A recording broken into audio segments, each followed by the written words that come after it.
तर मनोज जरांगेंनी पुन्हा एकदा उपमुख्यमंत्री देवेंद्र फडणवीस यांच्यावर जोरदार टीका केलेली आहे। संयम सुटला तर महाराष्ट्रात राहू देणार नाही असा इशारा जरांगेंनी दिलाय। फक्त आमदारकीच नाही तर सगळं साम्राज्य संपून जाईल असा इशारा देखील त्यांनी दिलाय। तर रावसाहेब दानवेंनी परिणाम सहन केला त्याप्रमाणेच मराठा समाजाविरोधात जाणाऱ्यांचं होईल असा इशारा सुद्धा जरांगेंनी दिलाय। आपके पास झंडे ठोकणारे आवाज ही मराठ्यांचे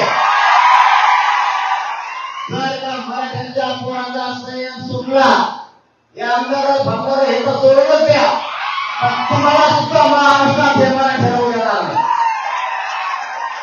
मी कर्मचाऱ्याला सांगतोय त्याला हिशोब त्याला तिथं जाणार इथून त्याच्या तिथं जाणार आणि त्याच्या तिथं रेस्क्यू विभाग